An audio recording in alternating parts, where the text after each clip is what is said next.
regular session mayor and city council meeting, 6 p.m. Wednesday, February 5th, 2025, City Hall Complex, Council Chambers. Call this meeting to order. Would you please rise for the Pledge of Allegiance? Councilwoman Montiel, would you do me the honors? I pledge allegiance to the flag of the United States of America and to the republic for which it stands, one nation, under God, indivisible, with liberty and justice for all. Thank you.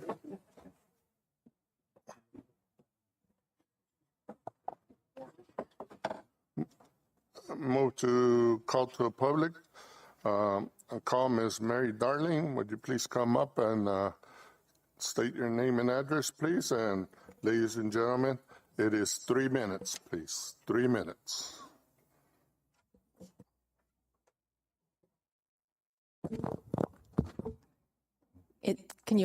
Great, you can hear me. Is there a timer somewhere or just? Right, City Clerk. Okay, interim city clerk. Good evening, everyone, and my name is Mary Darling. I live in downtown Nogales, and I have 3 items, and I will be under 3 minutes. First, over the past year in particular, I've heard, and we've heard a lot about accountability and transparency in a lot of public meetings and public entities. Regarding Stone Garden funding, the Stone Garden funding, when I reread the agreement and the other locations, there are 3 things that come to mind. One is the pension funding, and that goes for the city as well as the county in particular. What is the pension funding and where are we at with the city? Then the results. We have this program. What are the results? And then the inventory that of items and resources that are specifically for Stone Garden work. So those are 3 things that I would like the city to consider as we move forward.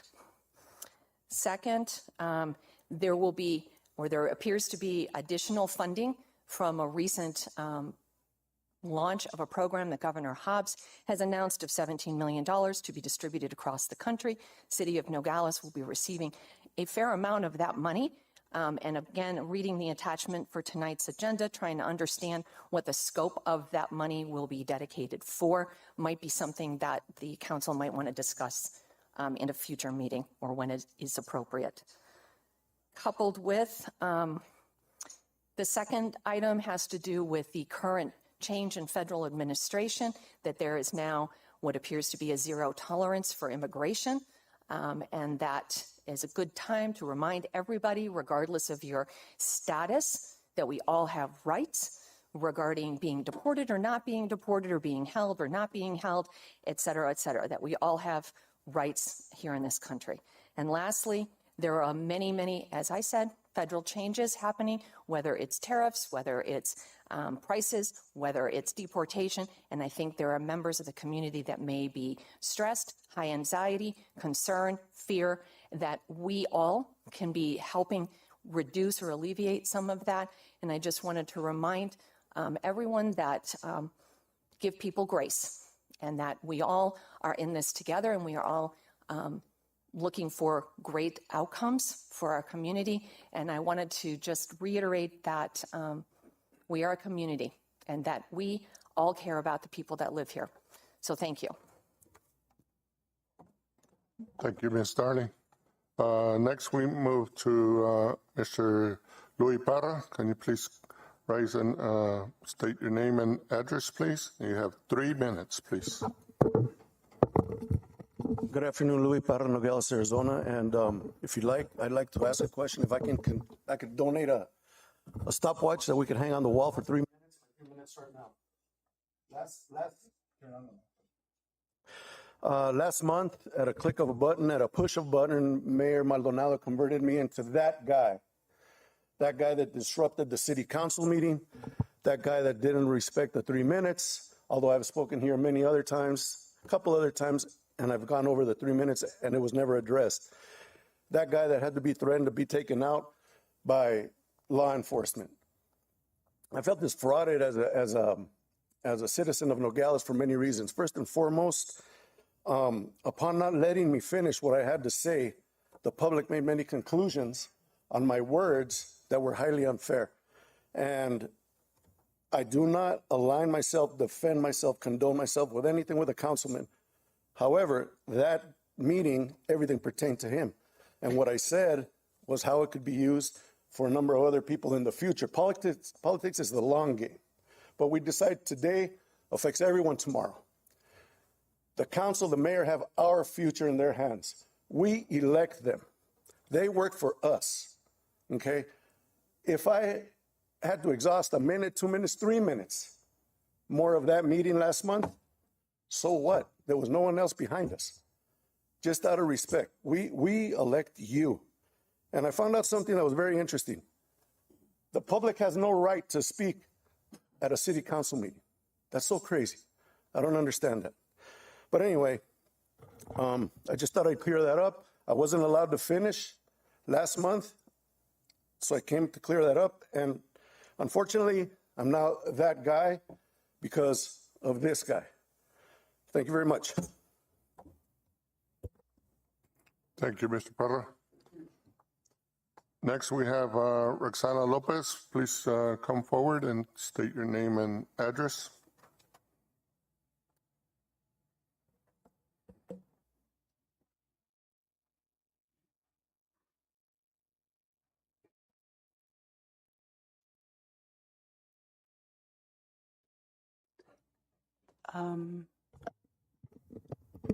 Yes, good evening. My name is Roxana Lopez.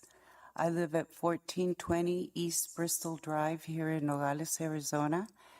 And I'm here to talk briefly about, first of all, to thank the city for paving up Patagonia Road. On one side, it looks really good. A lot of people are using it and walking.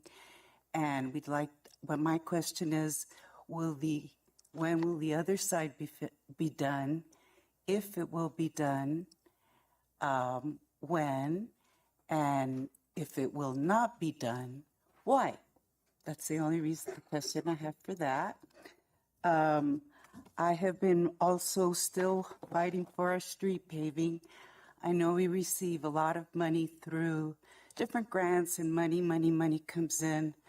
Our main roads are fixed, roads that affect our main economics, which is right now produce as usual, as well as the mine. They use most of the ADOT roads are taken care of, but they also use roads that are city and neighborhood-wise, living, driving, going to the store. They don't use the big trucks for that, but they use all of their other vehicles, which means there's more traffic on our little tiny roads on the side. I would really, really commend any of you to drive up through, let's say, Ambetas Estates, Rebecca Drive. There's more potholes than asphalt in that one little spot. But the sides are great because it heads to the mine. I know they're bringing us money. I'm not fighting against the mine. I just want the money to be helped around our neighborhoods like it used to. I'm kind of jealous of Tucson because they have a plan and they're letting people know what's going on with the money, what's going on with the plans in a big structure, not just to benefit money that comes into the county and then gets distributed, but not to our people, for us, the streets that we drive every day. I got this crazy thing in the mail, 50% off of asphalt, ceiling, okay? I'm not bringing it in for fun. I'm almost thinking of having a fundraiser in my neighborhood and raise money and see how much it's going to cost to pave. Why, have you guys received any of these? Any of you? I'll leave it here for you to read if you'd like. And that in turn goes back to the main thing that it hurts our tires and our regular, we have a lot of tire damage. I also got in the mail this tire and wheel protection for $59.99. Any of you get that one? Ms. Lopez, you're at 3 minutes. This one pays $59.99 for your for your damaged tires. And if I would reckon to start, I would like to buy it and have the city pay for it for a year. It's $59.99 per person, and it should be for everybody who has a registered vehicle in the county, is my suggestion. Thank you, Ms. Lopez. Last but not least, we've got please, it's 3 the minutes. parking meters. We need them fixed. It's passive income. It's passive income. We need them replaced. Ms. Lopez, We need them we're at replaced 3 minutes. I got to so be that our fair with parking everybody. enforcement can really get Please. to work. Thank Thank you you. for your time. Thank you. Thank you for your time. 3.5 minutes. Doesn't fire me, do I? That is all we have for call to the public. Next, we move to presentations. Vice Mayor, would you please do number 1, proclamation, read across America, read on Santa Cruz County Week. Sure, Mayor. Proclamation, read across America, read on Nogales Week, March 3rd, 2025 through March 7th, 2025. Whereas the citizens of Nogales stand firmly committed to promoting reading as a catalyst for our students' future academic their preparation for careers of the future and their ability to compete in a global economy. And whereas the Santa Cruz County School Superintendent's Office has provided significant leadership in the area, community involvement in the education of our youth, grounded in the principle that an investment in early literacy is a key to the community's well-being and long-term quality of life. And whereas Read Across America, read on Santa Cruz County, an early literacy collaborative will focus on increasing grade level proficiency, promote reading as a critical pillar in the education of our community students. Now, therefore, be it resolved that the Santa Cruz County School Superintendent Alfredo I. Velasquez calls on the citizens of Santa Cruz County to assure that every child is in a safe place reading together with a caring adult the week of March 3rd, 2025. Be it further resolved and that the Nogales City Mayor and Council enthusiastically endorses Read Across America, read on Santa Cruz County, and recommits our community to engage in programs and activities, ensures that Arizona's children read, Arizona's children thrive. In witness thereof, we have thereunto set my hand of cause to fix the great seal of the city of Nogales in Santa Cruz County, Arizona, Jorge Maldonado. Thank you, Vice Mayor. Is there anybody from the... Did anybody receive it? Okay. But I have emailed county and city leaders to participate and to go read in the classrooms. So I will go down the list. Ms. Paparasa used to have the volunteer list, but if anybody wants to contact me, you can go ahead and contact me if you guys want to volunteer. Okay. Reading classrooms or please do it. Thank you.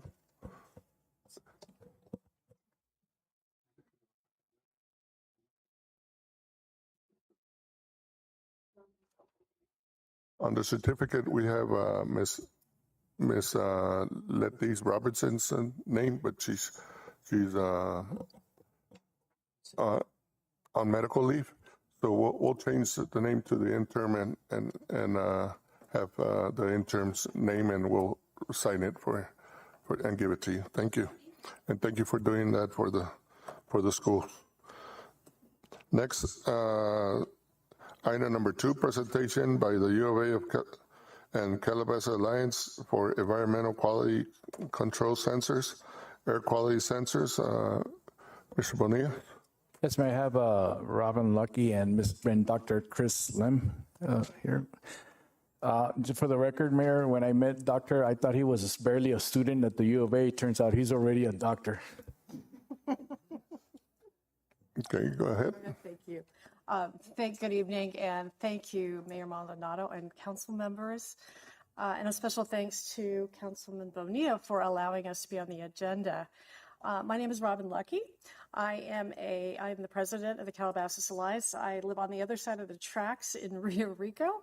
And we are very excited to announce our partnership with the Mel and Eden Zuckerman College of Public Health at the University of Arizona. The Calabasas Alliance is launching a community-wide air monitoring program called AirSmart. The AirSmart program will place advanced air monitoring sensors around locations in Santa Cruz County. Several will be placed in Rio Rico, Nogales, and Patagonia. These sensors will give baseline air quality data before the start of the extraction of lead, manganese, zinc, and silver in the Patagonia Mountains. And these minerals can be toxic to human health. The data gathered from these monitoring devices will be placed in an online dashboard for anyone to log on to and view anytime. The data will be in real time. The program will be managed locally by the Calabasas Alliance volunteers and the U of A graduate students. Equipment installations will begin within the next 2 weeks. We do have the privilege of working with Drs. Chris Lim and Denise Moreno Ramirez, who developed the program. And unfortunately, Dr. Ramirez is not here tonight. She is really one of our hometown heroes. She is a graduate of Nogales High School. She grew up in the Valle Verde neighborhood. She is a President's Postdoctoral Fellow at the U of A. She is a hydrologist and a medical anthropologist. And just for the record, she's a superstar, and we're very fortunate to have her as part of our team. The Calabasas Alliance will receive no compensation for this program. We are an all-volunteer 501(c) whose mission is to protect the air, water, and land in Santa Cruz County. We do this work not only for the love and the safety of our fellow citizens, including our precious children, but see this program as a benefit to protect our population. Now let me introduce Dr. Chris Lim. There you are, right behind me, you scared me. He is an assistant professor from the College of Public Health and is in the Health and Urban Modeling Lab. He will give you the details on this great program. Thank you very much. Thank you. Go ahead. Dr. Lim. Okay, thank you, Robin, for the intro, and thank you again for having me here. So I'll go over the details of the AirSmart program. So before we get into the details, why do we need to measure air pollution? So air pollution is associated with a bunch of health impacts. They range from cardiovascular to respiratory to cancer. And recently there's been a lot of evidence linking air pollution exposure with all these harmful adverse effects, including reproductive health, dementia and Alzheimer's, diabetes, and of course, mortality. And how do we actually measure air pollution? So Santa Cruz County is in non-attainment for both PM 2.5 and PM 10. The thing about air quality is that it can vary significantly over very short distances and time periods. And these short peaks are the ones that really trigger the health impacts. But at the same time, there's just one monitor in Nogales, and the next closest one is in Green Valley. And plus, as Robin mentioned, a new mining development will generate air pollution from development activities, operations, and heavy truck traffic. This really includes the harmful components in PM, the heavy metals. Heavy metals are especially linked with these health outcomes that I mentioned earlier. So there are new technologies, low-cost sensors that offer the ability to generate large volumes of data at a fraction of a cost. So these sensors cost $300 or so, as opposed to the federal monitors that can cost tens of thousands of dollars to purchase and operate.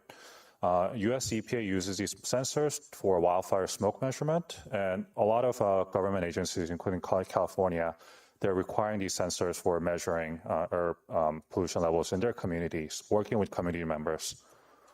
So this is what the sensor looks like. This is called Purple Air. They cost about $300 per unit. So here's one example from San Francisco. The picture on the left is a federal monitor. So there's just one monitor in the entire city of San Francisco, and the color is yellow. So it's showing that it's relatively safe to be outside. But when you look at the purple air monitors operated by citizens, you see a different story. Air pollution levels are really high, and there's a ton of variation depending on where you are. More examples. So there are a lot of purple airs in border towns as well. So this is Mexicali and Calexico, a lot of sensors in that area. A picture on the right shows purple airs in Tucson and Santa Cruz County. So there's quite a bit of coverage in Tucson, but barely any sensors in this region. So what my students and I do is we're installing these sensors, working with community groups and also city agencies. So recently, last week, we installed one sensor at the the building of South Tucson, the City Hall. And right now it's reporting real-time data to the neighborhood. So you're seeing these really high pollution peaks in city of South Tucson that you're not getting that data from the local EPA monitors.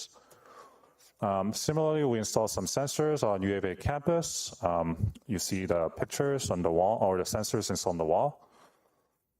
And using this real-time data, we developed this online dashboard that anyone can look and see what they're being exposed to.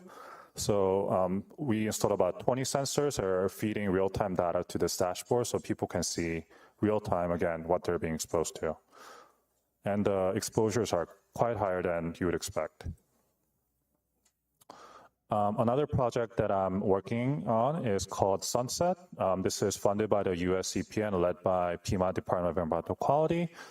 Purple arrows are really easy to use and really inexpensive and small, but their only shortcoming, or one of the shortcomings, is that they cannot measure the larger particles accurately. So we install these more expensive sensors costing $3,000 to $5,000 on the rooftops of schools in Piedmont County, working with various school districts. Again, we developed this dashboard under development. This will be shared with everyone in the community, including teachers, students, and parents. So we have about 13 monitors so far, reporting real-time data.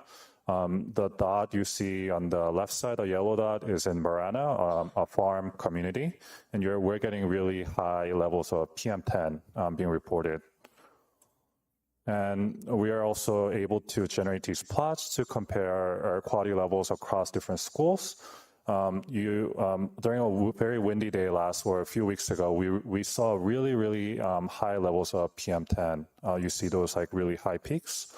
Again, this is not being captured by the federal monitors, but local, hyperlocal real-time data is able to measure these high changes or rapid changes in air quality. And this will lead to very harmful health impacts in children and students that can result from ranging from asthma to missed school days. So as mentioned previously, our team will work with both Rio Rico and hopefully with Nogales to deploy both Purple Air and QuantAQ sensors across Santa Cruz County. Our aim is to develop an online dashboard similar to what you saw earlier that will be open to the public, that anyone can see and visualize what they're being exposed to. And our goal is to inform citizens and community members about their exposures, provide hyperlocal, real-time, and actionable data. And this will allow us to identify trends over time before the mining activities really pick up, and as well as spatial patterns to pinpoint where the pollution is coming from and ultimately protect public health. Thank you.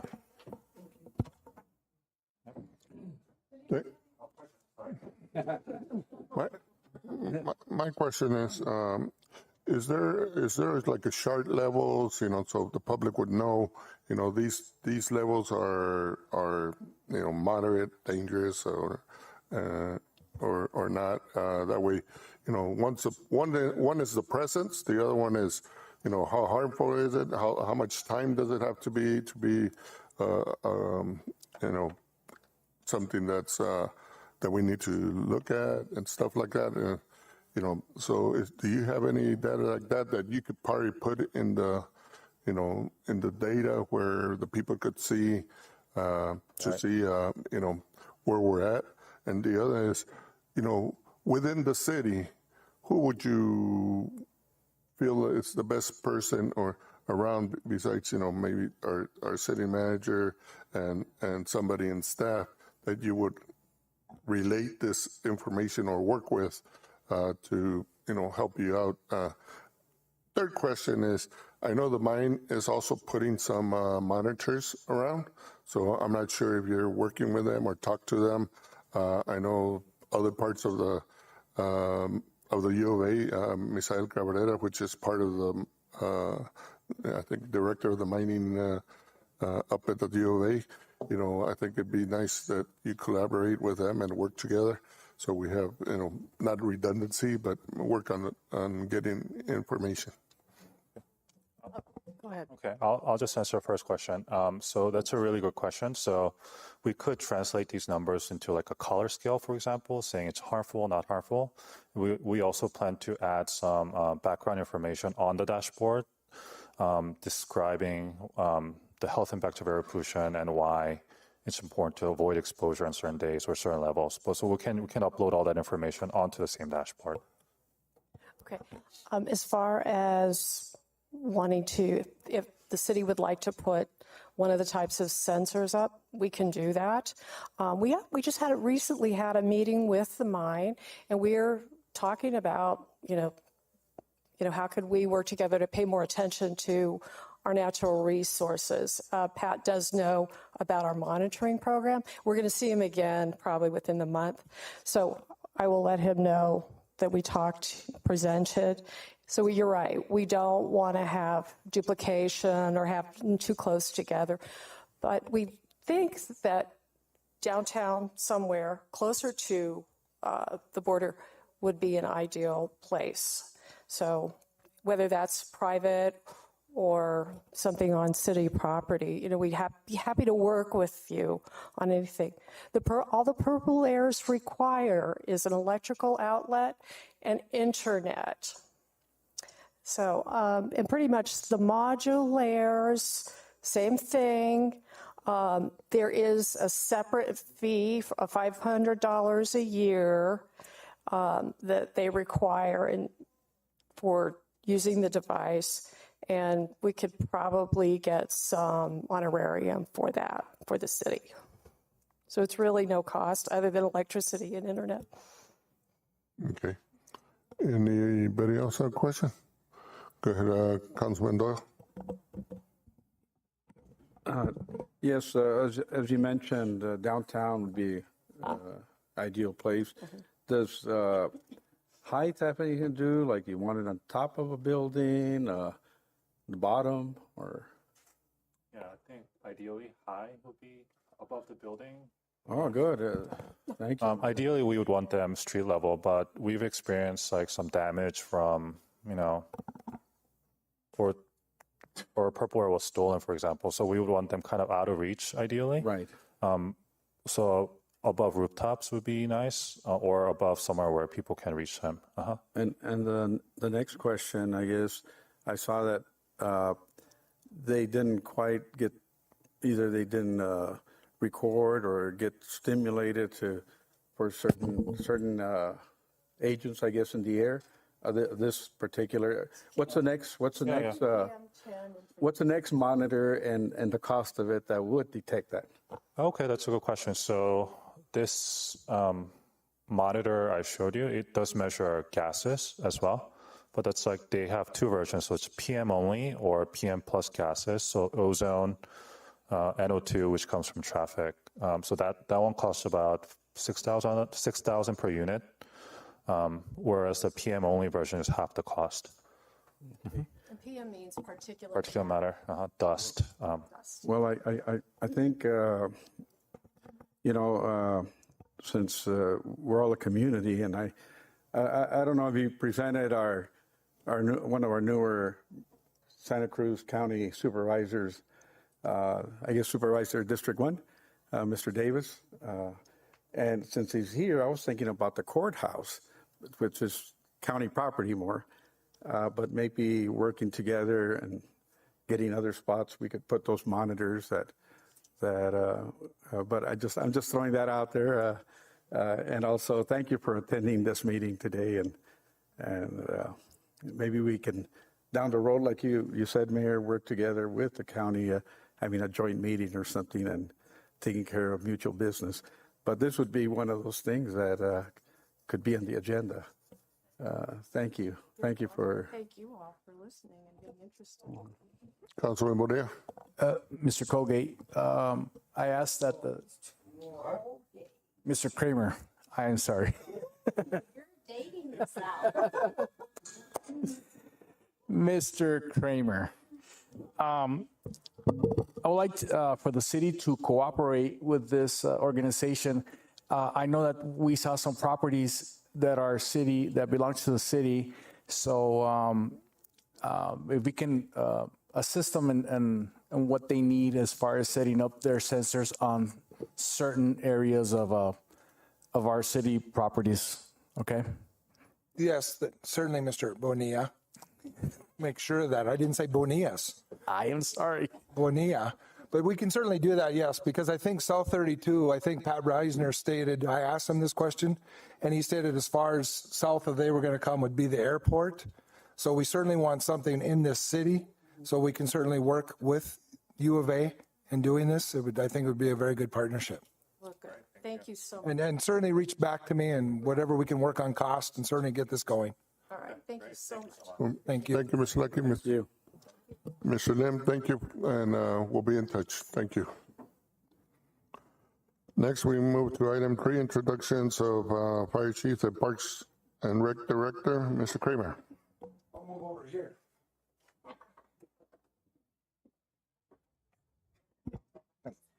Certainly, I know that we, as a council, and certainly the suggestions for hiring our new Parks and Recs Director and our Fire Chief, we just kind of agreed to it, but we didn't really recognize them. And I figure that starting something, maybe a tradition of welcoming them to the City of Nogales family, certainly it's important. So with that said, and I know you signed this, Miss Jessica Valencia-Coon, but if you could please come up, we could swear you in an official notation here. Please come up to the podium. I even printed out so you can just follow along. There, sir. Perfect. Thank you. All right, raise your right hand. I, Jessica Valencia-Coon, do solemnly swear that I will support the Constitution of the United States. And then you can repeat that. I, Jessica Valencia-Coon, do solemnly swear that I will support the Constitution of the United States And the Constitution and the laws of State of Arizona. and the Constitution and laws of the State of Arizona, That I will bear truth, faith, and allegiance to the same and defend them against all enemies, foreign and domestic. that I will bear true faith and allegiance to the same and defend them against all enemies, foreign, domestic, and that I will faithfully and impartially discharge the duties of the City of Nogales. Did I already pass it? It's okay. You're going. Keep going. You're good. No, you go ahead. And the office of the City of Nogales, Parks and Recreation Director, according to the best of my ability, so help me God. And the office of the Recreation Director, according to the best of my ability, so help me God. Welcome, Jessica. Thank you so much. And I'm sure they have questions for you and certainly want to introduce themselves.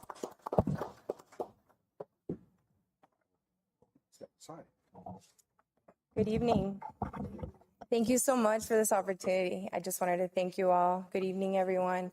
I grew up in this community and I am excited to be a part of this team because that's what we are. We're a team and I'm ready to see what else we can implement into our Parks and Recreation Center. So thank you very much. Thank you. Congratulations and welcome. Thank you very much. Thank you. Thank you. I think the city is very sports directed into getting bigger and bigger. Go ahead, Mr. Kramer. Certainly. I think that will be the term of the night, right?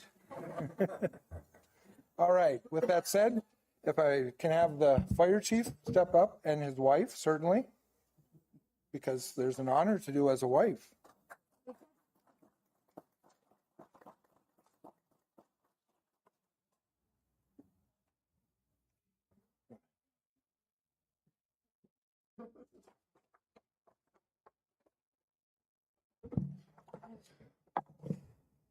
I, Kenneth Lariva, do solemnly swear that I will support the Constitution of the United States and the Constitution and laws of the State of Arizona. I, Kenneth Lariva, do solemnly swear that I will support the Constitution of the United States and the Constitution and laws of the State of Arizona. That I will bear truth, faith, and allegiance to the same and defend them against all enemies, foreign and domestic. That I will bear true faith and allegiance to the same and defend them against all enemies, foreign and domestic. And that I will faithfully, impartially discharge the duties and the offices of the City of Nogales as Fire Chief according to the best of my ability, so help me God. and that I will faithfully and impartially discharge the duties of the office of the City of Nogales Fire Chief according to the best of my abilities, so help me God. Congratulations. And if you would at least pin your husband as our new fire chief. Got it, mister. Nicely or like just? However you want.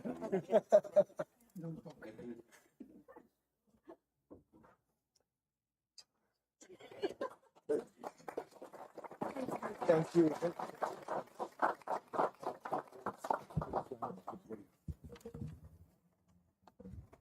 Congratulations, Kenny. Thank you. Thank you. Ms. Jessica Kuhm hit the nail on the head. We are a team, and that's the whole idea here. Let's move together as a team. It's been wonderful working together so far. Everybody's been very supportive. Thank you, but it's all the departments together. We are just one component, one spoke in the wheel, and we're here to help serve everybody so that we can enter and serve the community. Thank you. Thank you, Mr. Rivas, and congratulations. Thank you.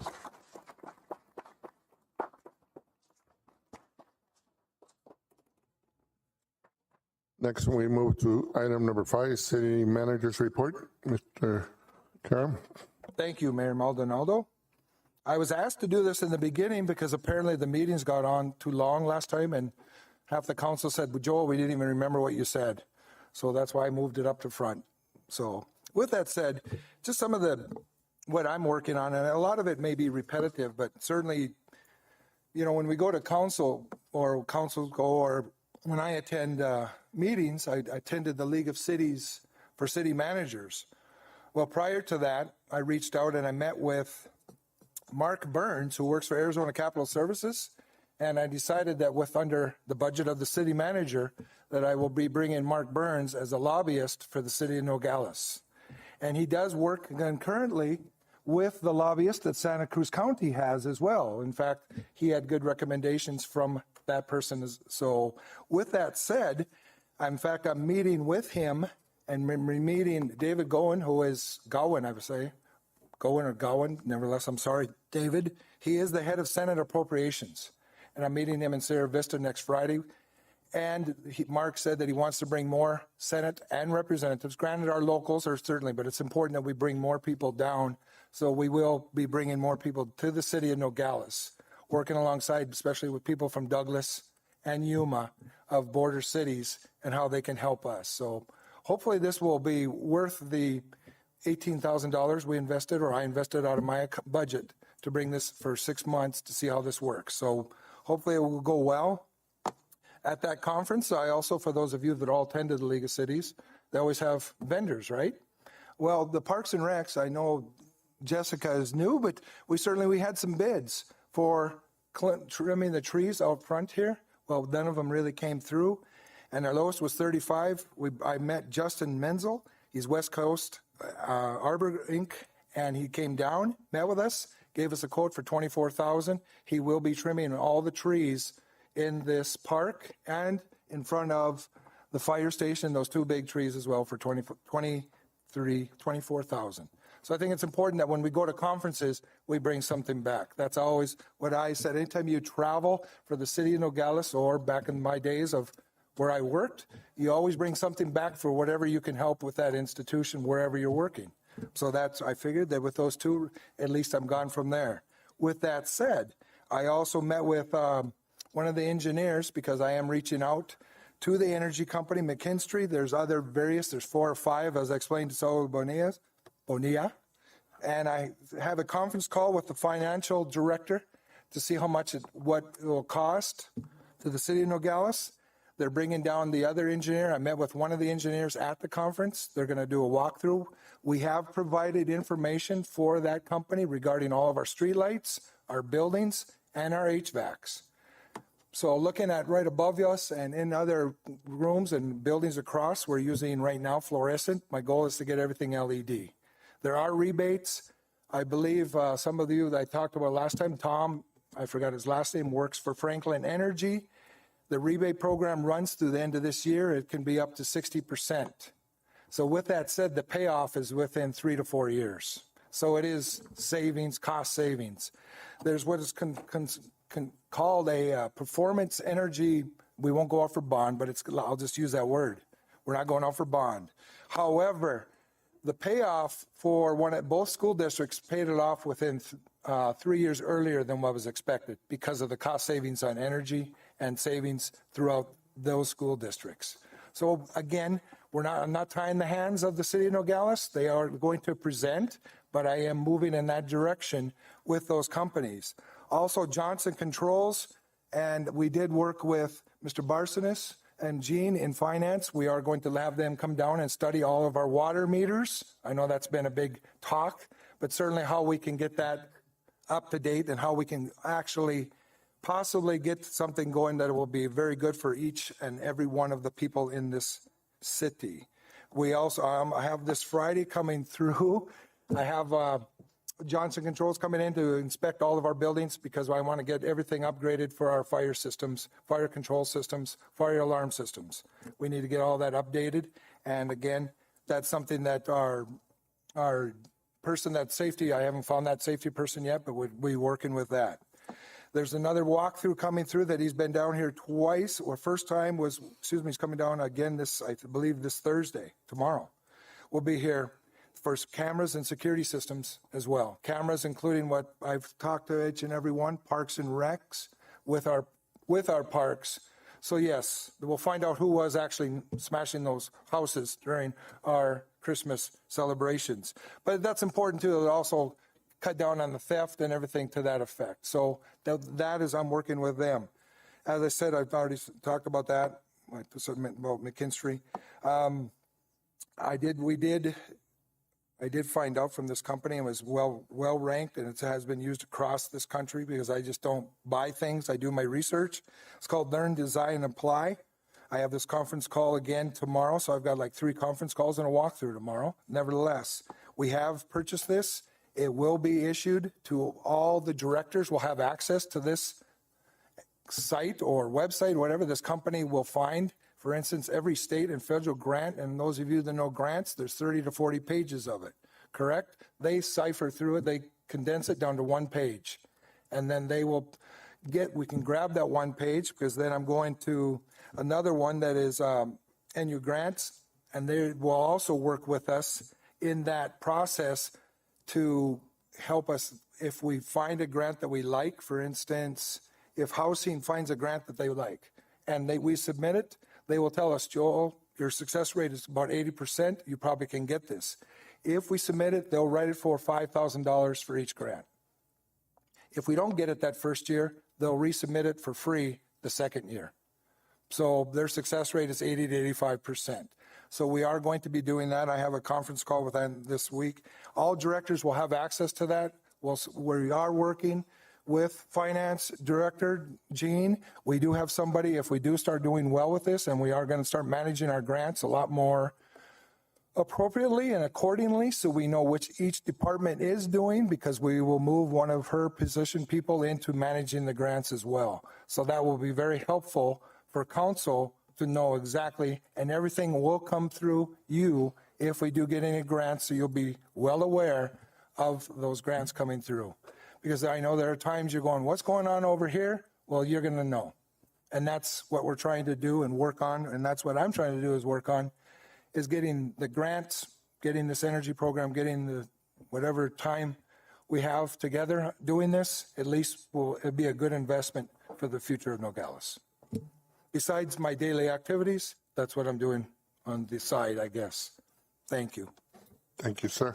On those cameras, I'll just give you maybe another area to look into, and because I've been getting reports at the cemetery. Unfortunately, we don't close it down no more, and there's been a little bit of vandalism at our cemetery. I will certainly look into that, and hopefully it's nobody from the past.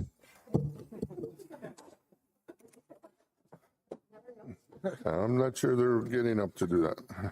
All right, and going to item number 6, and Mr. Doe, thank you, but Mr. Davis, thank you for coming to our meetings. It makes it very nice that your interest from the county and to the city involvement is on top tier of your initiative of being in office. Thank you, sir.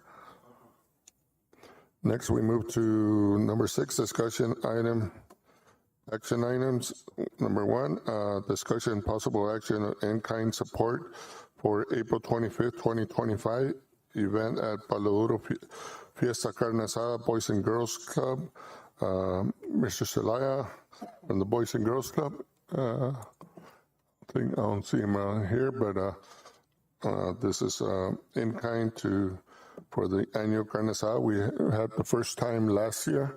It was a completely success, and I think that's where the Palo Duro area came out about, and to do more events there, and I think we should continue to follow it.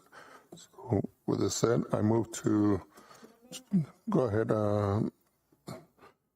Can I do a motion first and then discussion? Whatever you wish.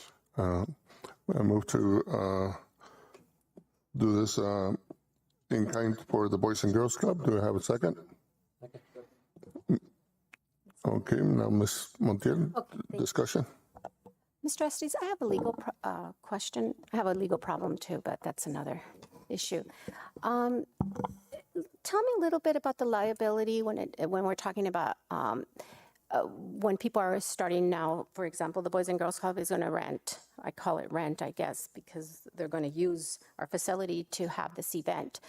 I know they have to supply an insurance policy.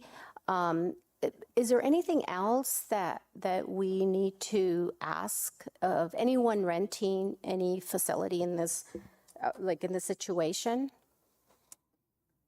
The Palo Duro. I can take a look and see what forms the city has, but typically we'd have an agreement that would spell out what the obligations and requirements are, but we would definitely want to make sure that we have a certificate of insurance where the city is named as an additional insured for that event. Because what I see now is that people are starting to ask to use this facility, and I'm sure that it's a great idea. We're using it, instead of just sitting there.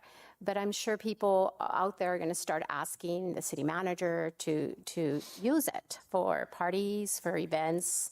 And so I just want to make sure that there's a process that they have to follow aside from filling out a form at Parks and Rec, but that we dot our I's and cross our T's, and when it comes to some legal issues that might arise, and just to make sure everything's in place, because I think people are starting to learn that we're loaning that nice place there to hold some events.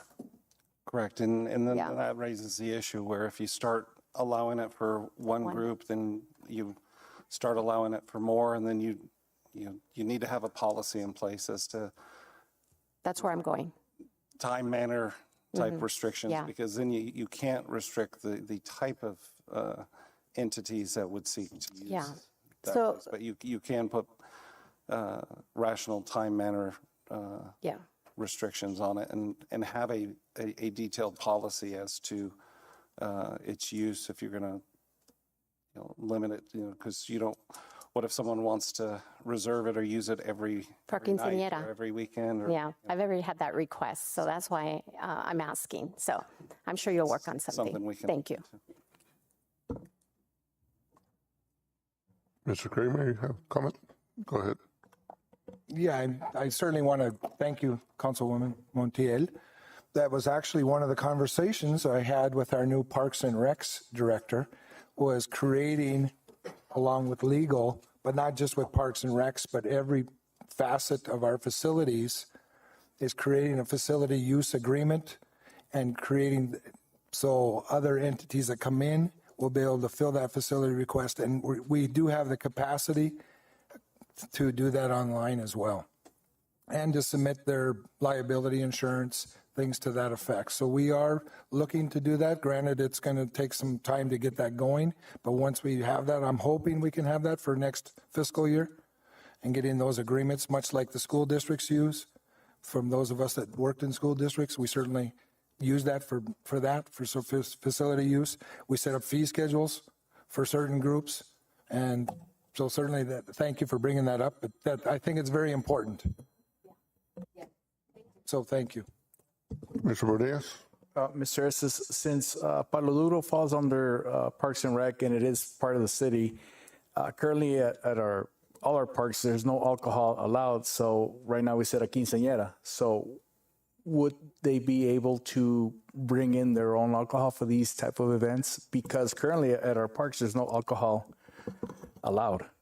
Yeah, and I would say that any event that would be using a city park would still have to comply with the city rules for that park. It wouldn't, the use of the park for that event wouldn't modify the rules. So if the parks don't allow for that, unless we amend that to provide where if you have a special use permit or something like that, because sometimes you can use a city park for either a city event or a regional event and have a special use liquor license designated for that event or something like that. That's typically how we would address those issues, but we can look into that issue as well when we're looking at the facility use agreements.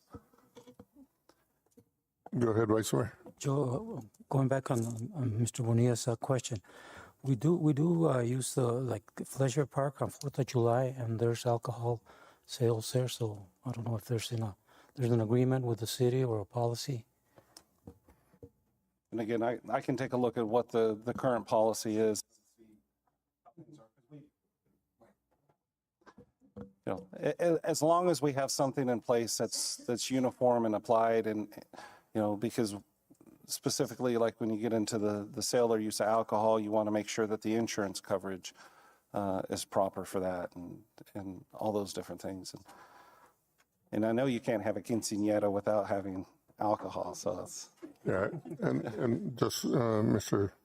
Estes, you know, every event that, you know, that we've done and in city properties, you know, like Mr. Vice Mayor said, the 4th of July is one that, you know, there is alcohol, and it's normally, you know, we go through the process of the liquor license and all that, and we go, you know, we have the Mexican baseball fiesta at memorials, and, you know, you know, go ahead and take a look at it. And, you know, it is something that we've had in the past, and we've kind of, are we doing it right? Are we doing it wrong? You let us know. If not, let's you know, look for a solution and do it the right way. Sounds good to me. Okay, thank you. With that said, all those in favor? Aye. All those opposed? Motion passes. Number 2, consideration and possible action on item 2025-2, discussion possible action by mayor and council on the downtown redevelopment project, Morley Avenue and Court Street Gateway Arch construction contract agreement with AJML Builders LLC. Second. Any discussion? Mr. Tapia, could you give us a little bit of information on this? Yeah, thank you, Mayor and council members. As you know, this is the arc on Morley Avenue and Court Street. As the new design, as part of the attachment on the agenda, that's the results of the last presentation I did, and you instruct staff to make some changes. So this is the results. It looks very impressive, very nice. So the next step is to start building it. So this item is to contract. AGML is the contractor, local contractor, is going to help us to build it. So this item in the agenda is to get the contract done. Thank you, Mr. Tapia. And just for everybody to know, there's an estimated value of $120,000 with $16, correct? Including taxes. Yes. Yes. So, any other discussion? Thank you for. Go ahead, Councilman Doyle. Mr. Tapia, you know, I see on the photos here, some are darker than the others, because I see the lighter ones really look nice, like this one stand out. Mm-hmm. Is that what it's going to be more like?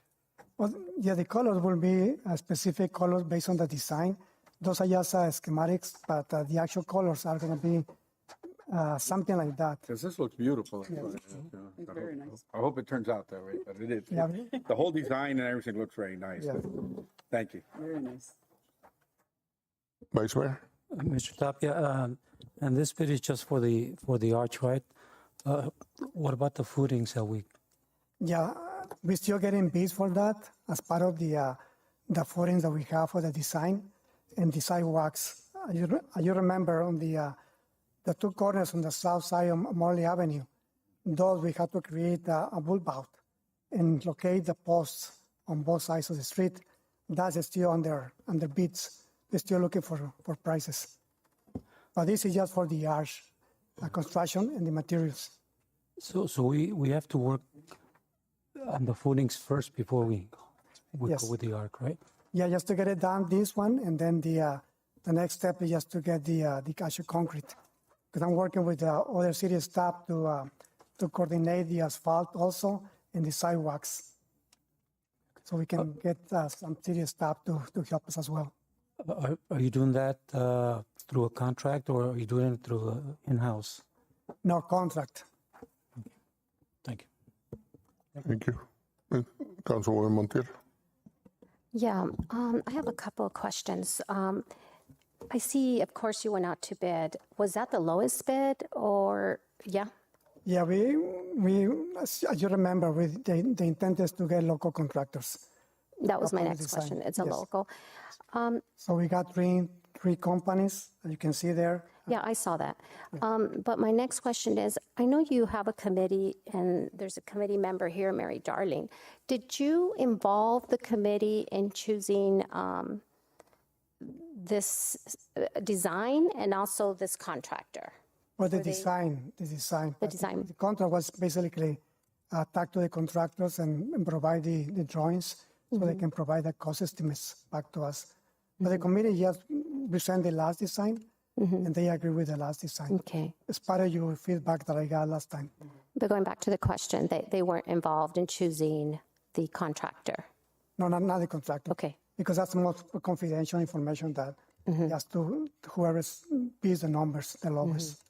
Okay. Well, this is the reason I ask you is because some of the committee members were asking about, one of the concerns they have, that's a lot of money, $120,000. Yeah. And that's just the, you still need the footing and all of that. I'm not a contractor, but it's going to add to it. So we're not going to have a change of, what do you call that? Change orders? Those famous change orders, right? We all know how bids work, right? So you go to the lowest bid, but then the change orders come and it just, it increases and it gets worse, like Mrs. Melendez says. So we're not going there though. It's going to be 120. Yes, Okay. you see on the motion that you see on the bottom of the report, Yeah, not to exceed yeah. 120. But that's what the other change orders say too. We see them all the time, not to exceed, and it repeats it.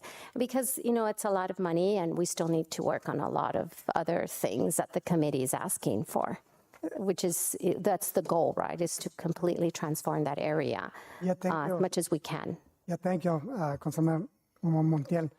We got the contractors on the audience too, and they know that's the maximum amount. Oh. So whatever we do, we have to be within that amount because we have limited funds. The other funds that I have for this is for the sidewalks and the footings. Okay. And now that you're talking about downtown, give me a status report on the bathrooms.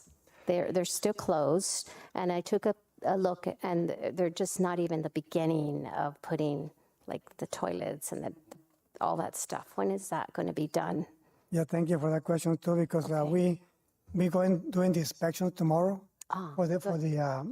they completed the plumbing, the underground plumbing for the sewer connections, and then we have to do the footings of the wall to put the water lines. Because remember, we're doing a completely remodel, replacement, everything.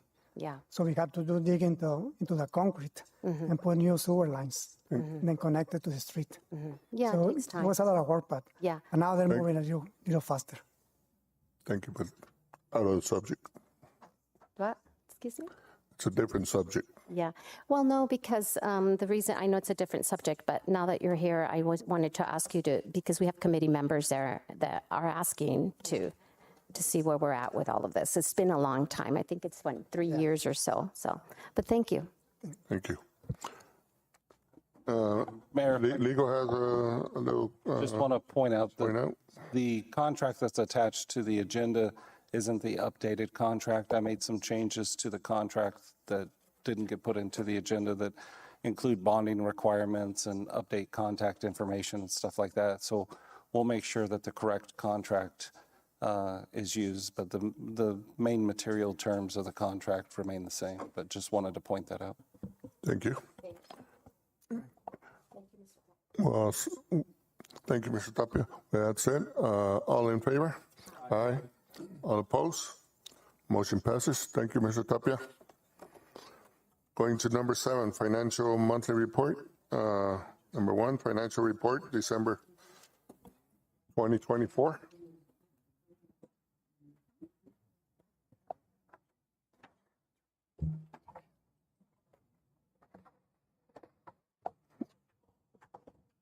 Good evening, Mayor. And Thank you, UA.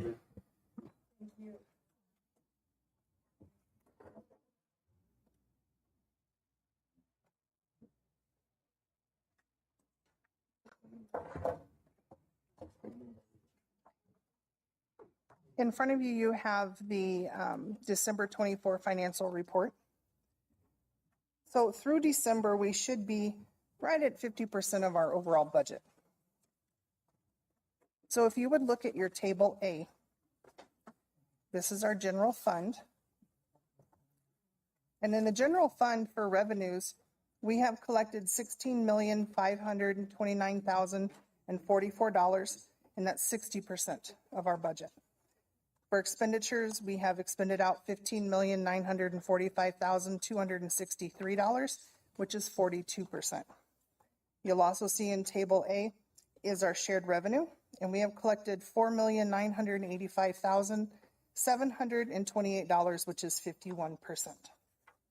If you move on to Table B, this is our sales tax.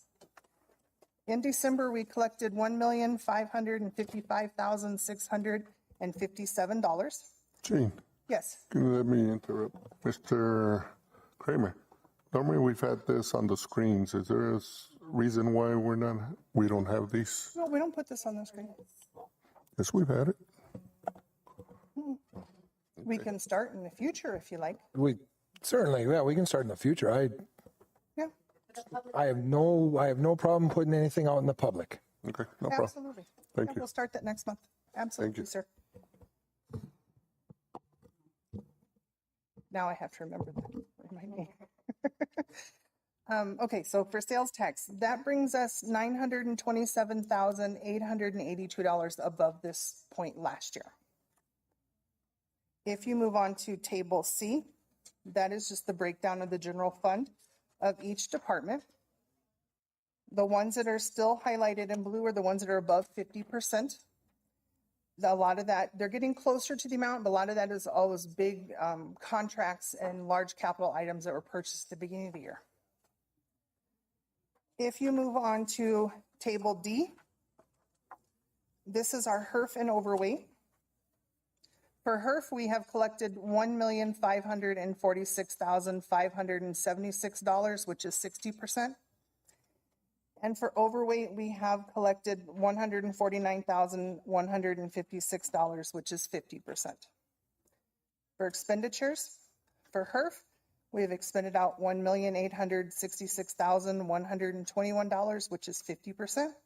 And we have not expended out anything in our overweight yet. If we move on to Table E, this is our sewer fund. In sewer, we have collected $1,856,219, which is 60%. And we have expended out $910,089, which is 39%.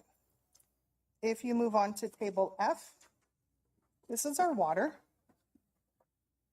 Water has collected $1,929,095, which is 55%, and expended out $2,534,000, $286, which is 56%. The final table is Table G. This is our sanitation. We have collected $1,507,227, which is 54%, and expended out $1,486,482, which is 38%. Is there any questions on the charts? Vice Mayor? Gene, what's recovered insurance on the sanitation?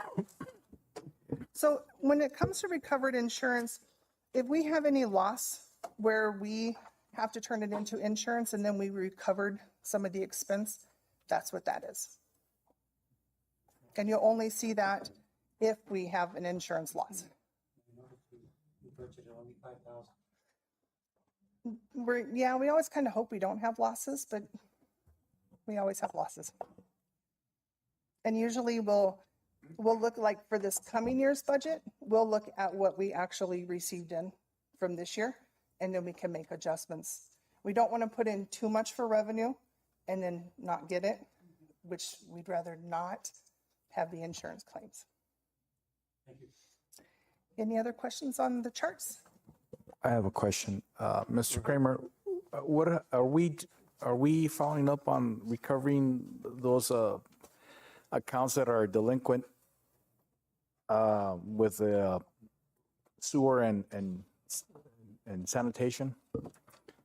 Have you started working on a plan for that, Mr. Kramer? We just chatted about this morning, and we're certainly working on that. We have the list of the 1,000 and above, what we discussed from our last discussion. We're certainly looking into that. I did reach out as directed to try to maybe work something with Valle Verde Water Company as well. At this point, that was kind of a standstill, so to speak, but we will still work on that in some sort of agreement. But I think that whatever we have with that, we can get back to, we'll probably can bring that for our March meeting, a policy regarding the 1,000 and above, working with Joe and myself. We can bring that back to council. All right, thank you. Thank you, sir. Ms. Jean, continue. For business licenses, we have 2,912 active business licenses for January. We had 22 that were either canceled or suspended. We had 25 new issues, and we have 51 that are still in the process of getting their business license, usually inspections, permits, such like that. We did not have the fuel reports yet for January as of when we printed this, so in the March meeting, you'll have January and February. And for payouts, we only had one for January, and that was in police, and that was all vacation hours for $1,643.83. The final bit is the sewer accounts. We have 6,132 active utility accounts. 56 of them are on contracts. Our contracts total $60,039. And then for the sewer accounts, we have 165 that are currently delinquent, totaling $365,750.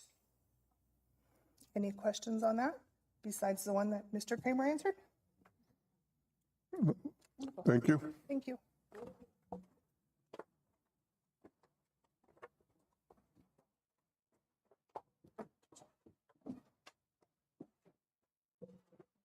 Next, we move to ordinance. Number 1, consideration possible action of ordinance 2025-02-001, an ordinance of the City of Nogales, Arizona, amending the Nogales City Code, Chapter 3, Animals, Article 1 in general by creating and adding Section 3-6, regulating the removal and disposal of animal waste, providing for repeal of conflicting ordinances, providing for severability, providing for penalties, and providing for effective date. Any discussion? Leo? Do you have some comment? Just want to point out, this is just essentially adding a requirement and obligations for people to pick up their animal waste. It's just kind of common sense. But according to the charter, if it's a unanimous vote, then it's just the one reading for the ordinance, and then it can go into effect within 30 days of tonight. If not, then it comes back for a second reading. On this, Mr. Kramer, how are we providing the bags and all that? This is something that we're going to have to step up and do, obviously in our parks. But I think the Parks and Recreation Director, she stepped in, but certainly if you talk to the employees from the Parks and Recs and other various places, they are not happy with what was going on in the past, because of the times when they're using weed eaters or cutting, they end up getting that. I noticed at our festivity this past Saturday, there was the rock was covered because people had stepped in it and wiping their shoes off. If you go to some of the parks where kids are playing and rolling around, there have been many, especially at Keno Park with that hill, they like to roll down that hill. There have been times over there. I can give plenty of examples of why, but certainly, yes, Mayor, if we do this, we'll obviously provide the dog baggies along with the canister that other places have. It's certainly important. We didn't reinvent the wheel. We copied some of this because, again, that's what I learned at the League of Cities. Why reinvent it? Because if the other cities certainly have it, this is Gilbert and Chandler's, what they follow. So certainly it's not a severe fine, but it's certainly important to have some sort of in place, just to, those that are dog owners and or cat owners, to pick up after their animals. Thank you. Thank you. All in favor? Aye. All opposed? Motion passes. Go ahead. You said if it was a unanimous vote, we didn't need a second reading? Yes. So it was unanimous? Yeah. Okay. Yes. Thank you. Item 2, Mr. Kramer. Yes, I met with the family members a few months ago, and we were certainly working on this. But I think that with the maps and with what is in the sources that we can get, certainly with the county maps at times, and not to blame the county, but certainly where there's a lot of maps out there. This home that was built in the area that it was built in, you lived in that area, but 1942. One of the maps that Mr. Wangetta provided to me was a different map from 1904. And it had a whole different listing the way it was on the map. So what we're going to do is I'm going to ask to table this, and Juan and I can go over there. Since he's got the expertise as the engineer, we can do a quick survey and make sure that we are giving the correct parcel, a partial part of the land. Again, there's a retaining wall in the back, that's ours. We put that in 2000. I believe the mayor did at the time. I don't know if you know him, Councilwoman Lopez, but certainly he helped put that in. With that said, it does stretch, and again, these homes were built in the 40s, so it does stretch on city land, and we're just trying to be good neighbors in the sense, and just provide to the homeowners. We're not going to do anything with that parcel if it runs into their driveway and part of their home.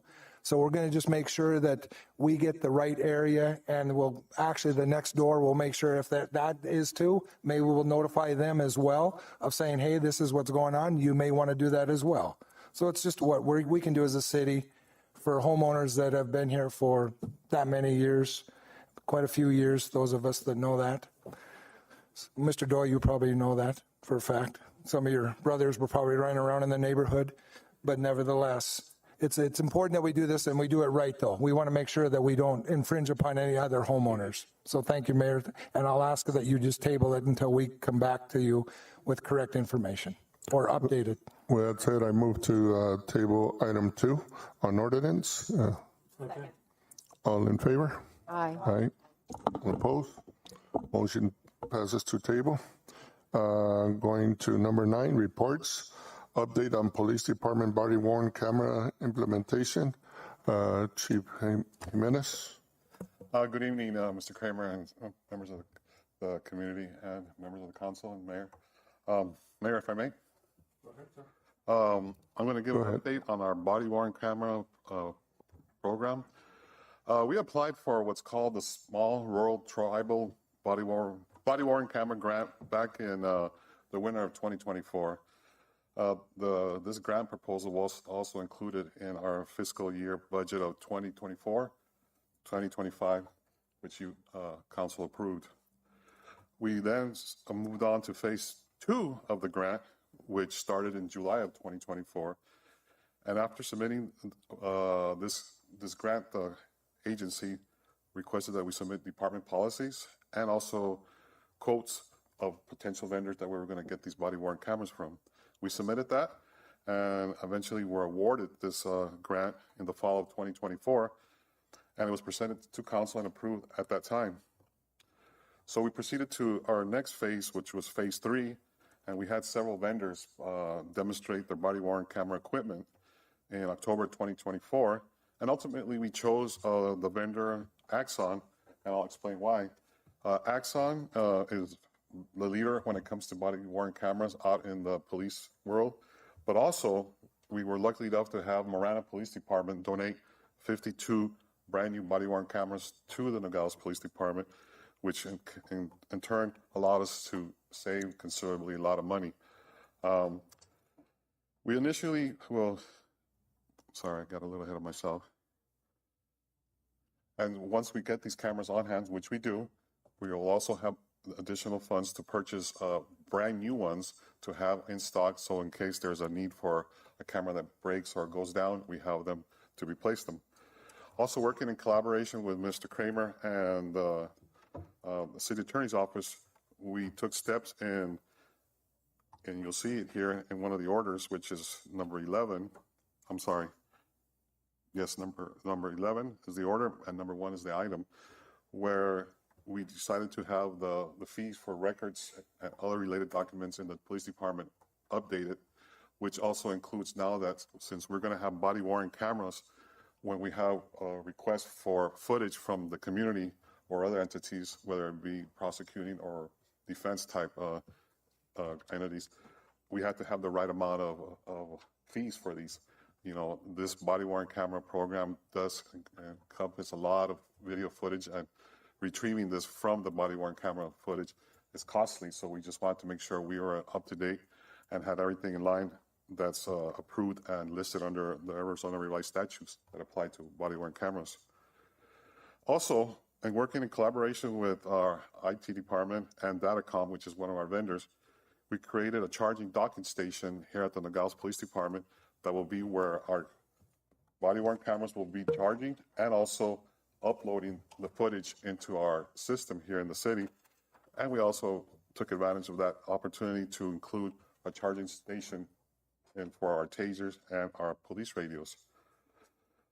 As of today, I was informed by Lieutenant Bermudez, and I'll talk a little bit about Mr. Bermudez here at the end of my presentation. We will be scheduling the first couple of weeks of February, our kickoff, where Axon will come down to the department in person and also via Zoom, and actually train the officers and administration of how these body cameras are going to be put in effect out there. This is occurring, like I said, in the next couple of weeks. And then finally, phase 4 of this will be when we're ready to issue the body-worn cameras to the patrol officers first, and then detectives, and eventually the rest of the police department. Some footnotes: the grant that was awarded for us, once, like I mentioned earlier, was from the Small Rural and Tribal Body-Worn Camera Grant for $67,000. In comparison to other agencies that start these programs, this is probably, I would say, close to 1/3 or 1/4 of what other departments spend. So we considerably saved a lot of money with our approach. Once this grant was awarded to us by the Bureau of Justice, and it was matched by the City Council on a prior council meeting, so we're now, our offer is now to proceed with issuing the body-worn cameras once the training has been completed, which will occur in the next few weeks. And our goal is to have all our 58 sworn officers that were allotted and 2 our parking enforcement officers to have this camera. As I mentioned earlier, I want to take note on Lieutenant Bermudez's involvement in this program. Lieutenant Bermudez has immersed himself in a role for the department that not many police officers like to do, and that's grant writing, grant submitting, and grant management. I know Mr. Kramer has mentioned that, we're going to get somebody that's going to assist with that, and I think it's an awesome thing that we're going to do. But I just want to recognize Lieutenant Bermudez back there for his involvement, not only in this grant, but several other grants. And he's kept Ms. Jean busy with the finance area of that. So now, with saying that, I'm open for any questions or concerns you might have. Vice Mayor? Chief Jimenez, on those $67,000 that you got from that grant, how many cameras can you buy with that? Well, actually, the $67,000, which was awarded, plus the matching that the council approved, totals to the ability to not purchase more than 5 cameras, but actually the implementation part. Since we're getting those 52 cameras for free. That's why I want to make the comparison of the 67 and the ones that we got for free. Yeah, I don't have the exact figure of what we can buy with the 67 times 2, but I can tell you that the city just invested only $67,000 for a total of 58 cameras in total. So we didn't use all that money just for cameras itself. There was other equipment that we need to purchase, were like the docking stations, some internal stuff with our IT. So, but if you want, I can actually get you that number of what we used the $127,000 for. I was just curious because of the 67,000 compared to the 52 cameras that we got from Marana. Okay, so I can provide that information to you. All right, thank you. Councilman Bonilla? Chief Jimenez, are we using any, or in the near future, will we be using any Stone Garden money for these, for the maintenance of these cameras? No, Stone Garden does not allow that kind of purchasing unless we were to submit it and it's approved, but I find it highly doubtful that they would do that. Stone Garden provides, as you're aware, for funding for overtime, EREs, and mileage, and also equipment. And some of that equipment has to be approved through their approved list, which usually includes vehicles, radios, license plate readers, stuff to enhance the efforts of the Stone Garden mission. And I have another question, Mr. Jimenez. This is not the first time that we get cameras, right? We had them a few years ago, and something went wrong as far as keeping up with the maintenance, or what exactly happened with those? With that as far as body-worn cameras, we have never had any. I know there were several attempts in prior administrations to have that, which didn't go through fully. We had in-car cameras back about, I want to say, 15 plus years ago. And that was a program that eventually the funding source ended, and we use VHS tapes. That's how old that was. So, but I think the body-worn camera is a good thing to have. It can do a lot of naysayers' concerns will be answered, and yeah, hopefully, it's a good thing to have, and hopefully, we'll get good results, which I'm confident we will. Thank you. Ms. Montiel, did you have something? Okay. Any other questions? Okay. Thank you, Chief. With that said, there's no, but I appreciate the information on this body cameras, and great job working with Marana. Thank you. You're welcome.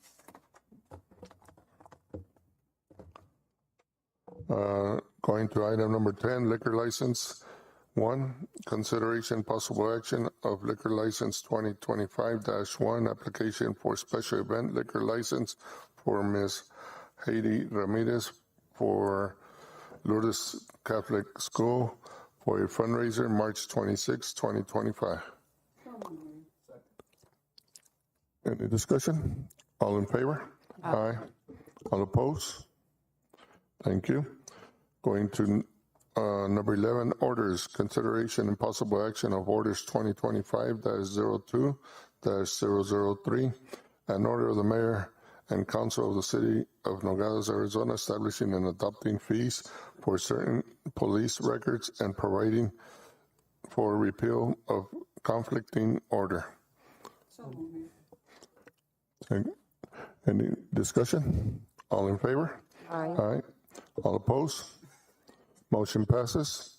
Number 2, consideration and possible action of Order 2025-02-004, an order of the Council for the City of Nogales, Arizona, accepting a grant from Arizona Department of Public Safety through local border supporting funds for a Nogales Police Department 24-hour operations center, a mobile data project, and support for the K-9 program in the amount of $1,776,280 with matching funds of $1,370,000. Okay, second. Any discussion? Ms. Montiel? Yeah, a couple questions. I don't know if I should direct them to you, Mr. Kramer, or to the chief, but I guess you can tell me. Okay. The first question I have is, can you or the chief explain the role the Nogales Police Department will play in enforcing this illegal immigration? So what role are you going to play in enforcing immigration? I can tell you that we are doing business as usual. We are not going to change any approach that we currently have. I'll quote something that I commonly hear in other law enforcement agencies. As a law enforcement agency, the Nogales Police Department will fully respect the civil rights and privileges and protections of every person in this community, which includes every person, whether it be legal or illegal. At this point, I have not been given any direction by Mr. Kramer or our local prosecuting agent, offices, which would be the city attorney's office or the county attorney's office, and or the state, of any other action that we should take. If that was to occur, the first person I would reach out to will be our city attorney's office and also our legal operational enforcement attorneys, which is based out of Phoenix, which falls under the Edwards and Amalo law firm. Okay. Can you repeat the last part? What law firm? Edwards and Amalo law firm. Oh. We're contracted with them yearly, and their 24/7 service provides us with legal guidance if we were to run into something that we would need further assistance with. Okay. And just so you know, we had this discussion in my office, Chief and I, and as business as usual, meaning from now, the past, whatever, we're continue doing as is. We're not going anything out of the ordinary. Okay. Okay. So earlier, someone mentioned about easing the anxiety out there and reducing the anxiety that people have, our community has, with some of the changes. So with that in mind, I also wanted to ask the matching. Is this budgeted already, the 1.3 million? Yes, it is. Okay. It was budgeted from this fiscal year for another grant that we did not qualify. So we do have that money set aside, which we can use that money for this grant. Okay. So it is budgeted? Yes. Okay. Okay. Thank you. Yes. Go ahead, Mr. Stowe.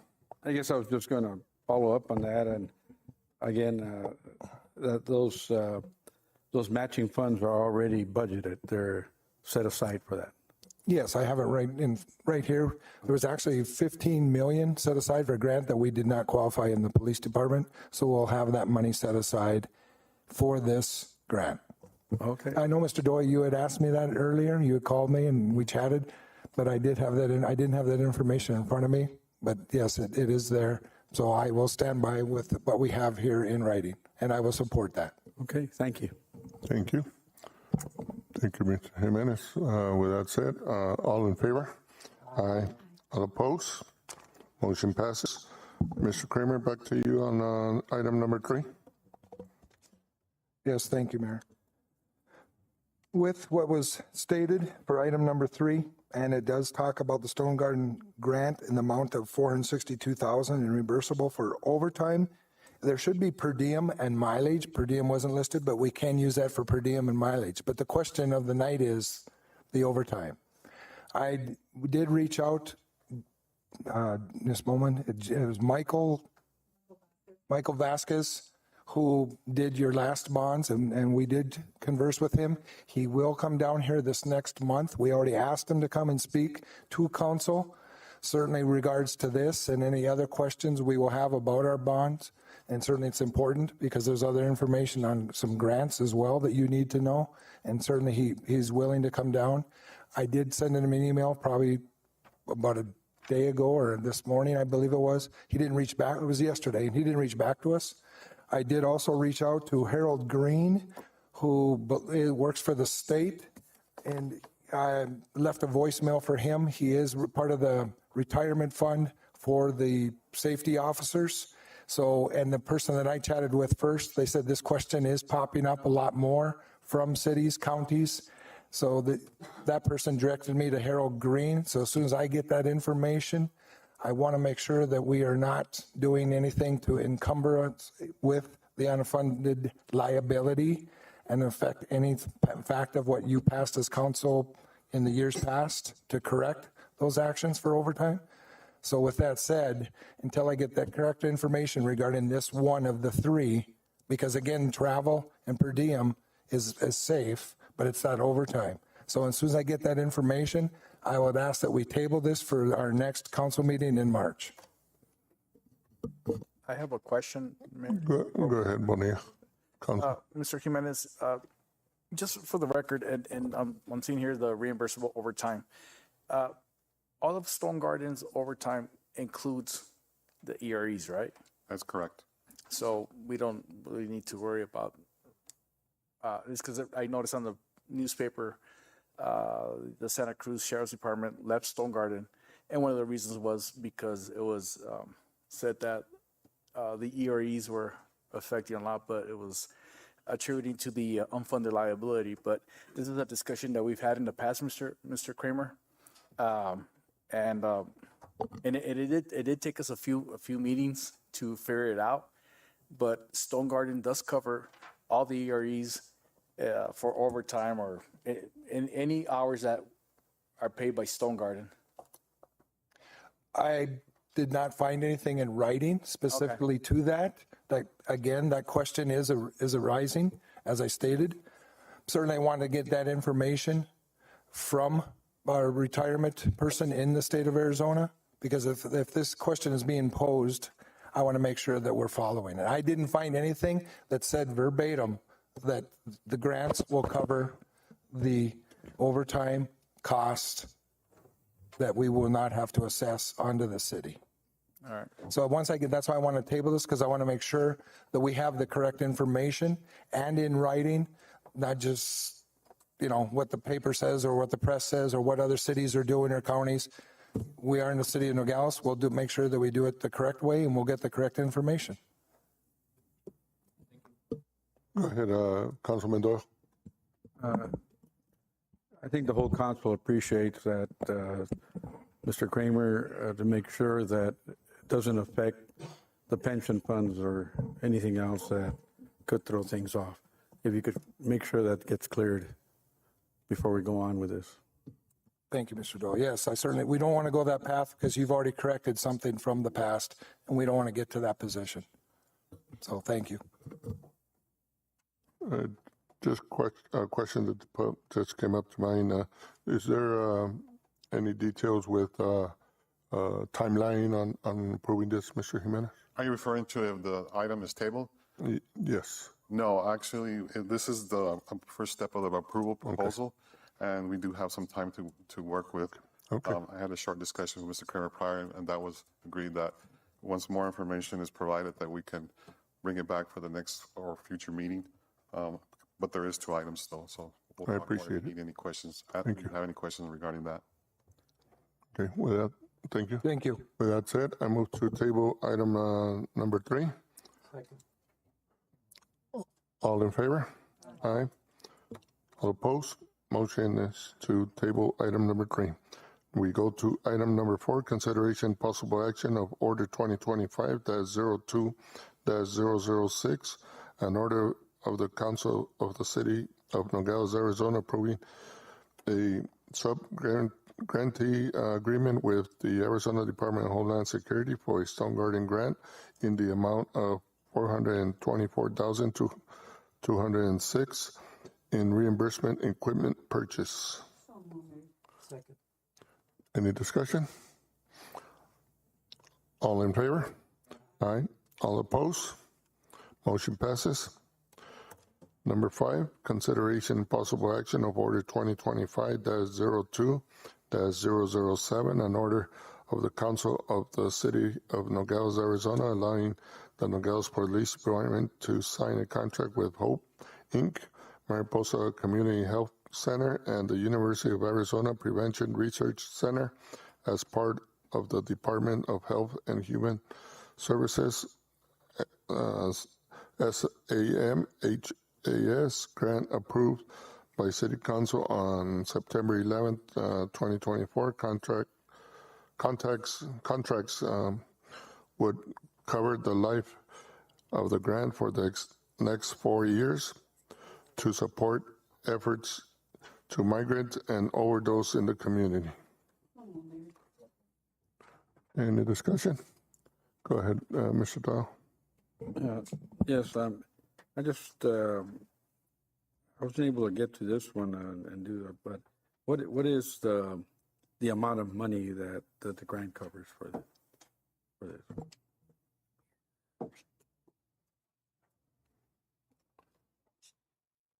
Do you have it off the top, It's $354,669. Is that correct?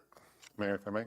Go ahead, sir. Once again, I mentioned my grant guru here next to me. I'll just give you a brief of what this money is going to be for, and he can provide a little bit more in-depth detail. This is to pay for some officer salaries, and also for the main objective is for the mitigation of fentanyl use in the community.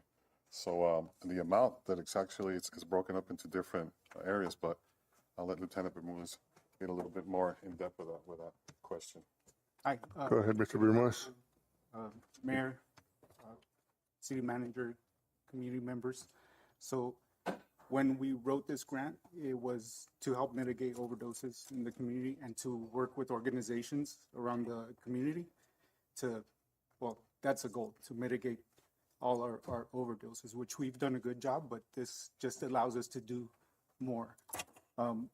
We're going to work with Hope to present to businesses around the community, to provide training for them, Narcan training, referral training.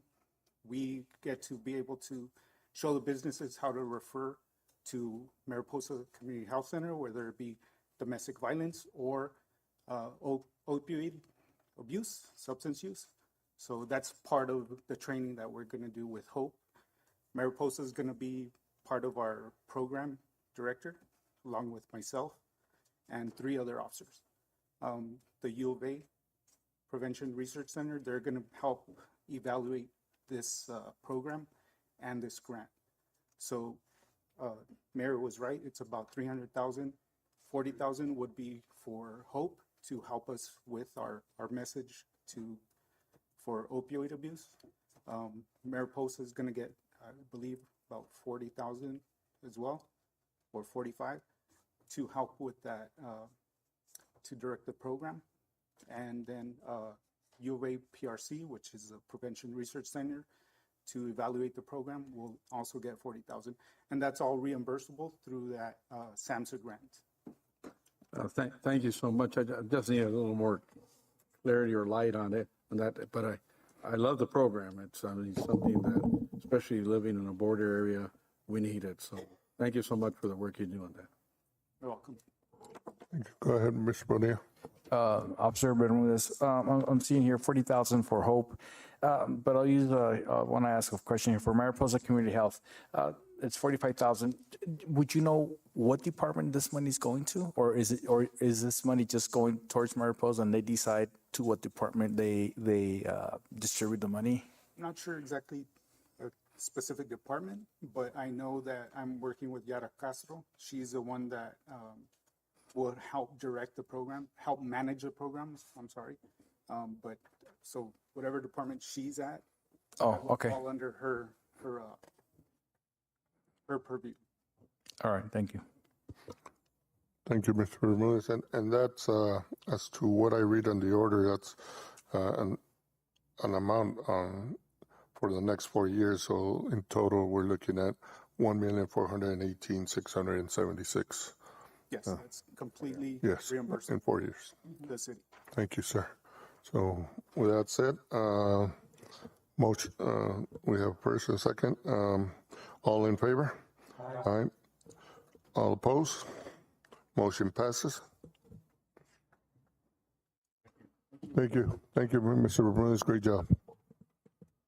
Number 6, consideration and possible action of Order 2025-02-008, an order of the Council of the City of Nogales, Arizona, authorizing the purchase of a transit extended length passenger van with ADA ramps from RO Bus Sales Contract number 99SCWC S1495 for the total amount of $114,156 with 94 cents. Thank you, Mr. Guerra. So that means it's coming. Finally, thank you. Thank you. Very much. So, our fleet department had a lot of struggles finding a good van with an ADA ramp. Finally, we got it. Unfortunately, we'll have to go to Las Vegas for that. No, I'm sorry. No, it included the freight. So. No charge for the. It won't be a red truck, but I'll drive the white van. Yeah. So as soon as you approve this, I guess we can prepare the PO and order this van. Is the van ready to go? It's ready. Thank you. Mr. Mayor. Mr. Burgos will be very happy. Go ahead, Ms. Mendez. At the estimate, and it shows here 105,000, and in here it's 114,000. Why the difference? Is the sales tax. Oh, the sales tax. Okay. 8.6%. Thank you. And more questions? Just thank you, Juan. I know that was a lot of work. It's a I nice appreciate it, and it's nice, and maybe Very you nice. can tour us around. Sure. Thank you. Mr. Watt, are you going to put a nice City of Nogales logo on it and everything? The budget that we have set aside for this van is 130,000. So that leaves a balance of 15,000, which is with that money we can paint the other van that is in ugly condition, and also buy the stickers of the new logos for the vans. Thank you, sir. So, so a follow-up to that, you're going to have someone else driving the old one? Because Burgos is going to drive the new one. He deserves to drive the new one, right? Yeah, no, that would be nice. We have only one driver. But in the future budgets, if you fund for another driver, we can. We'll put it on your budget. Yeah. We're going to talk about it in a few weeks. Okay. Yeah, I mean, if that's good for the elderly, and I'm sure Mrs. Melendez would love that. Yeah. Yeah. For my family? Yeah, no, but all your Bowman, all your family there, and all our family, right? But there's plenty of elderly in this community Of that course, need we can expand that the service. resource available to them. Perfect. Okay, thank you, Juan. Appreciate Vice Mayor? Mr. it. Good Guerra, night. Mr. Guerra, on that amount, does that include a warranty, and for how long? I assume that because as part of the purchase, and we are purchasing it with a state purchase agreement. So I think I don't have the answer, but I'm almost sure that yes, it has like at least a 1-year warranty. But I will double check and let you know with Mr. Kramer. Yeah, 1 year is not too much. Yeah, I will double check with the fleet manager just to be sure. All right, thank you. Thank you, Mr. Guerra. Thank you. With that said, all in favor? Aye. All opposed? Motion passes. I move into executive session. Do I have a second? Second. All in favor? Aye. Opposed? Go ahead, sir. Sorry, just for the record, it's just going to be the one item for the executive session, the council or the city manager discussion. The other item, the attorney who's was going to provide that update. His wife is in the hospital, so we're going to reschedule that for the next meeting for an update. No problem. So that's the matter. Yeah, that's the second one. The litigation involving Mariposa Manor, Santa Cruz County case. So that one we're going to hold off on doing an executive session until the next meeting. Thank you. Thank you, sir. So we'll move to go into executive session. Thank you. Y todavía espérate, falta. A ti te faltan dos, amigo.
Resuming from executive session,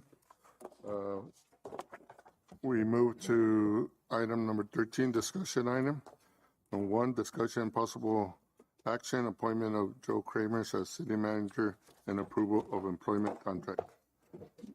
I move to approve Mr. Kramer's contract effective immediately. I second. Mr. Estes, you had a... Yes, Mayor, Council, is just to point out that we are already about halfway through the time period that the charter allows for having an acting city manager, which is a total of 6 months, and it provides for that as a essentially on a month-to-month basis.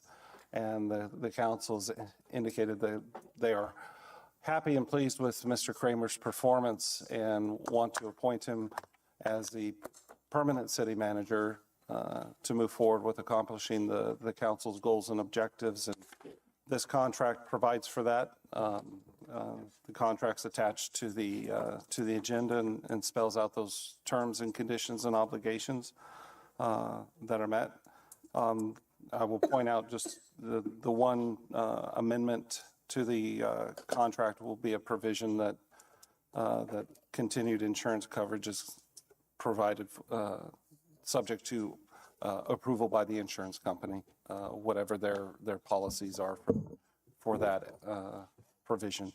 But other than that, the contract meets the requirements of council, the charter and code, and it's a council decision from that point.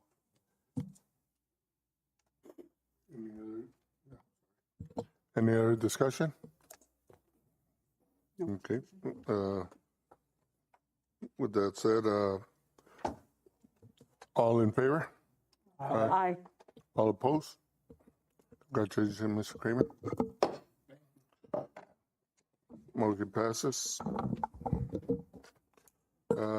Mayors and council report on current events. Mr. Bonilla? Mr. Doyle? None of the time. Ms. Melendez? Just a reminding that we're having the get-together for seniors Friday. That's going to be from 11 to 3 at the gym. You're all cordially invited, even though you're not seniors, okay? We'll see you then. Thank you. Ms. Montiel? Ms. Parada? Nothing at this time. Vice Mayor? Just one, I attended the Buffalo Soldiers event. There were a lot of speakers there, but the speech that I enjoyed the most was the one that from Mr. Doyle. You know, he reminiscent of the years back when he was a child and he lived on Perkins, and that was very interesting. It made my day, and that's all. Okay, thank you. Basically with me, attended a meeting with in Sonora's mayor in the industry, talked about how businesses are coming into our area, so looking at supporting each other. Then I attended the SOSA Summit, which is collaborating with, the putting all the, firemen and everybody, police forces, and, let me tell you, those things are in big demand of supporting throughout the country. We're short of firemen, we're short of policemen, and everybody's grabbing for what they can. I attended the mayor's conference in Washington. I think it was, railroad was talked about. Obviously, the main topic was probably the migrants and what was going to happen. I had the ambassador of Mexico to the United States was there, and the biggest stunning decision was the cancellation of the CBP-1 apps, which we doubted. We were very much doubting that it would get canceled because, that hurt over 900,000 migrants that were already on road to have their set dates for their applications. I know I talked to him afterwards, and he was very stunned that they went that far. I think, I went to the Southern Arizona Borders Law Enforcement meeting up in Cerro Vista. Mr. Jimenez was there, and what's the other guy's name? Steve Sneed and Joe Berry. Everybody was very supportive of me being the one of two mayors that were there. Obviously, the mayor of Cerro Vista was there, and I think it's very informative that we all work together. I think it's especially us being at the border.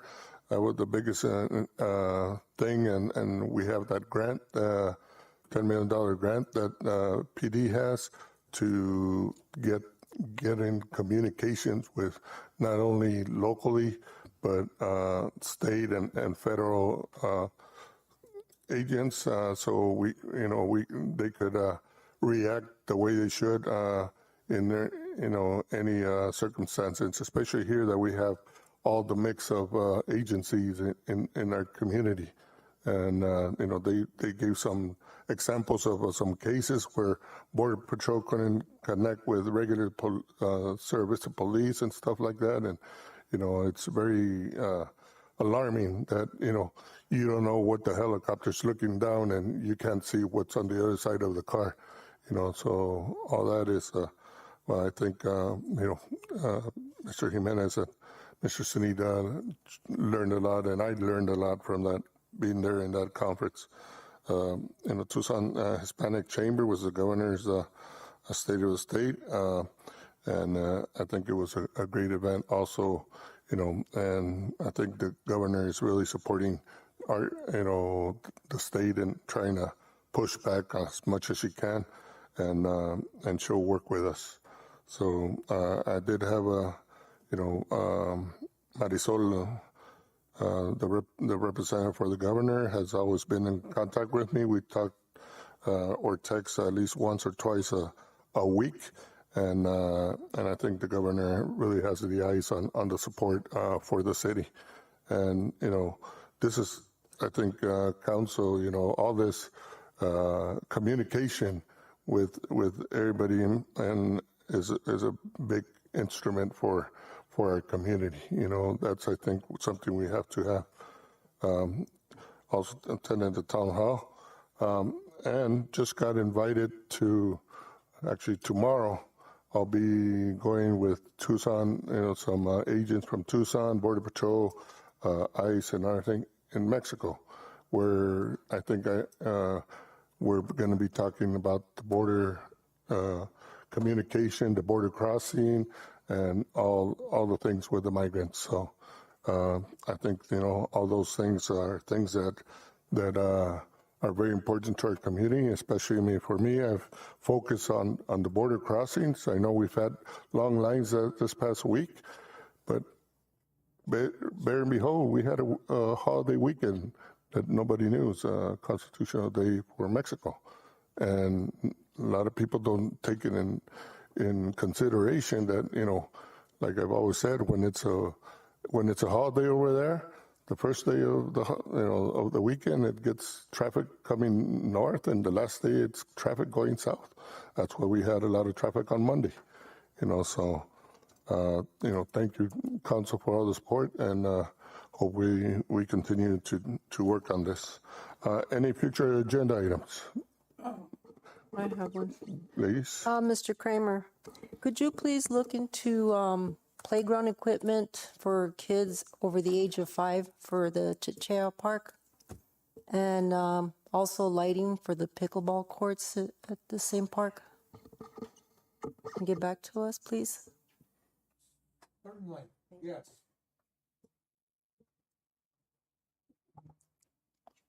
I'm pretty sure, I think they're, Ms. Parra, I think Parks and Rec on the lighting has already been working on that. I'm not sure if Ms. Kuhn is up to date on that. Well, we shouldn't be commenting on this, so I'll just hold off on that. Go ahead. The only thing else that I was going to add on, making sure the park was kept clean. Because, I mean, we spent a lot of money on it so far, and sometimes I see that. Oh, I'm sorry. Yeah, I think Mrs. Parada kind of, Miss Parada beat you to it. That I just wanted to add on to that same thing, that the kind of the park be kept clean, because it's really the jewel of the city. It's the heart of our administration here, and I think we ought to, and we spend so much money, and it's really a great place for the community to come and enjoy. Try to keep it at its best. And then the other thing, just to clear the air, Mayor, because I'm thinking, so now, how do I call Mr. Kramer? It's not acting or city manager or interim city manager. Officially, he's our city manager. And I want to take this moment really to congratulate him officially, so the people all over the community know that we officially have a new city manager, which is not the interim or acting city manager, but Mr. Kramer, the actual city manager. And again, we enjoy the work, the way you're bringing and making sure that there's transparency and accountability to the whole city. And I thank you for even kind of keeping us in line. I at least I speak for myself. I don't know about I think the rest of the council. But I know that you sometimes help me out. Just gave me a sense of direction, and thank you for your words of wisdom. Mr. Bonilla. For future agenda item, can we check into Mr. Kramer, the lighting for the soccer field behind Challenger Field? The past city manager, we approved money for that. But our previous city manager said that he had a talk with in Nogales Unified School District with the superintendent, and that they would put in the lights. But I already know how that happened. What happens when someone says no, I'll do it. No, I'll do it. And so if you can check into that, because we already approved the funding for that. Also, I need to know, and you can talk it over with our new Parks and Rec director. The land that we swapped with the county a few years ago on Trinidad, we were going to turn into a little park also, and I don't know what happened to that project, because we approved funding for that too. What specific location? On Trinidad Street, on Monte Carlo. So that came about because we swapped some land, that the county needed for floodplain use, and they gave us the park on Sonora and that land on Trinidad, which right now currently is a parking lot for residents there. But that was going to be turned into a park, a real simple park. But I need to know where we're at with that, because it's been more than a year, or actually 2 years, and nothing has been done. Thank you. Go ahead, Councilwoman Doyle. Melendez. Montiel, ya te pegué. No, that's not good. But that's okay, I'll forgive you. I like John. Mr. Kramer, also, when people come up to call to the public and they make they suggest that a certain street is not paved, and they make an effort to come and express their views, their concerns, their frustrations, and I think we need to listen to them. I know that Roxy Lopez expressed that certain streets had a lot of more holes than asphalt, and I think that we should now. I think now that you're on board, if you could, I make notes, but then we need to follow up. They make an effort to come to the meetings, and I commend that. We need more involvement from the community, and we always ask for that. So, giving her a call the next day and telling her, yeah, I hear you. Can you tell me which streets you feel that need to be paved or whatever? And I think that they will feel valued, and I think it's important because they have a voice, they pay taxes, so we should have a follow through. Okay, if you could put that on your list of stuff that you have to do. Okay, thank you. Certainly, yes.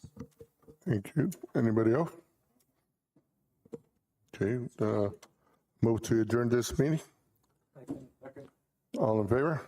All right, meeting adjourned.